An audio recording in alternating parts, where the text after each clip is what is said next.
So we were discussing about the detector. It detects the message signal present in the amplified IF signal, and the low pass filter will eliminate the higher order harmonics present in the detector output, and it produces only the baseband audio frequency signals, right?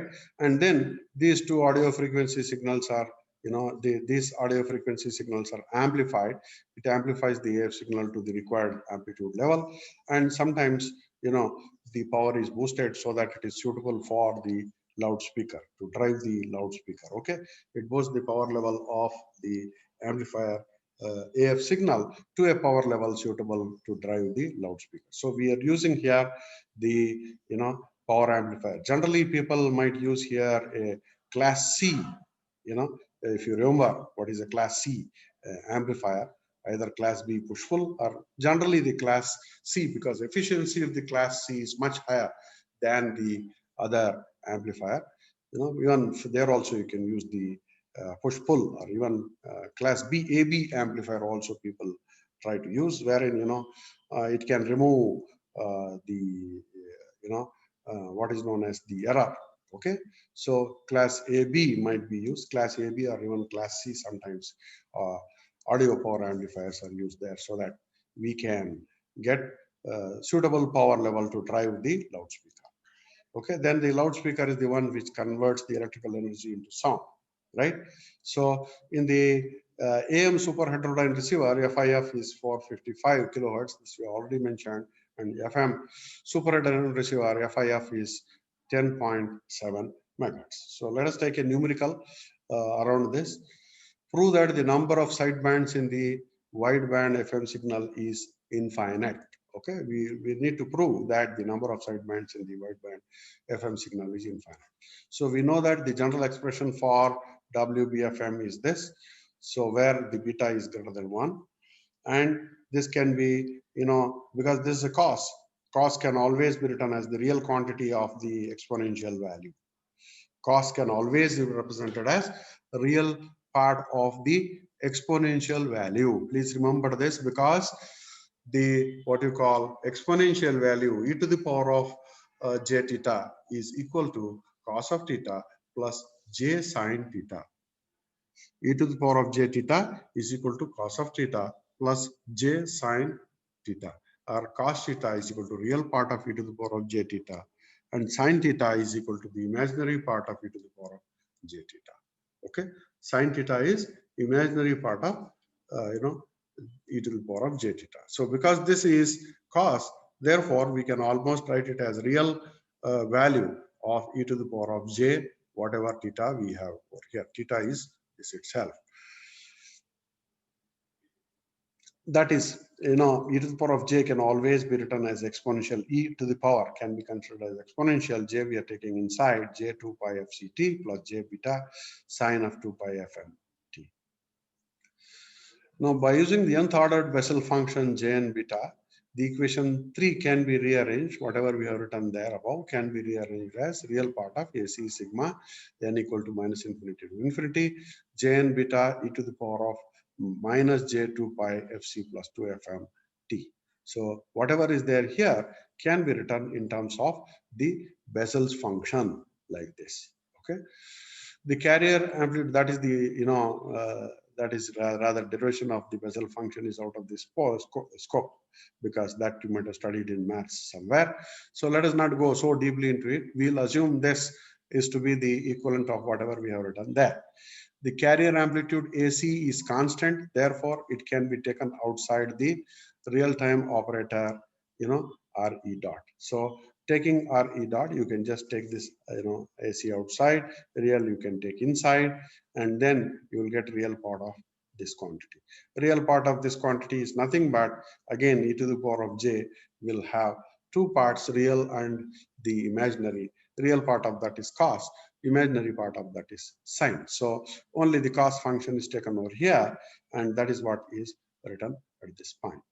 So AC sigma n equal to minus infinity infinity j and beta cos of 2 pi fc plus n fmt. So this quantity fc plus n fmt is the one which is the culprit. And this is the one which is going to give you the infinite number of sidebands, because n is from minus infinity to plus infinity. N is from minus infinity to plus infinity. Therefore, Fc plus NFM will give you infinite number of sidebands. Okay, so this again, cos can always, if you take the inverse Fourier, if you take the Fourier transform of this, not inverse Fourier, if you take the Fourier transform of this, then you'll get SF is equal to AC by 2 sigma n equal to minus infinity to infinity j n beta del of F minus Fc minus NFM plus del of F plus Fc plus NFM. Or you can try to write the, so to say, frequency spectrum for this frequency domain signal, or frequency spectrum for this time domain signal. This is a time domain signal because it is in terms of t.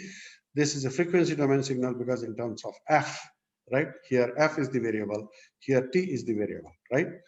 Not Fc. Fc, Fm are all constants as far as it's concerned. T is the variable, so time domain, F is the variable, therefore it is the frequency domain signal. So we need to connect one subject to the other. So I'm trying to connect this to your, control systems also, because we have, studied feedback and all such things. And also connectivity to signals and system will be there, definitely. If you can remember, it's good. Otherwise, remember quite a lot about all that in the signal system, it is good. Otherwise, minimum thing you need to remember is just this, that you have to, if you take the Fourier transform of cos, that will become two, del functions, which are added. One is the subtraction and another is the addition of the two terms associated with it. So from the above equation, it is clear that the spectrum of the wideband FM signal consists of infinite number of the delta functions, which just correspond to sideband spaced at f equal to fc plus r minus nfm. So this can be, this and this can be equated to 0, whatever is there within the bracket, you will get fc plus r minus nfm for n equal to 0 plus r minus 2 plus r minus 3 plus r minus 4 and all that. So in WBFM, J n beta is infinite for all values of n, and J n beta is equal to, J of minus n beta. It's a, for even function, for n even, and but J n beta is equal to minus J of minus n beta for n odd. So n can be even or odd. When it is even, then, they are equal to each other, but when it's odd, then they are, subtraction of each other. So as n increases, then the mod of j n beta decreases, and the j n beta is approximately equal to 1 for the value of small, values of n which is very large. So the spectrum of the WBM signal consists of infinite number of sidebands, and they look something like this. So this is the model, what, so to say, mod 1. Mod means when we put mod over here, negative becomes positive. Okay, so that's why we are writing everything above 0 here, above 0. Okay, but for odd function, this will be the just SF. If you want to write, one will be positive, one will be negative. For even, both will be on the same side, right? Because of this function. However, this is the, so to say, we have here infinite number of sidebands, right? So we'll take up the demodulation in the next class.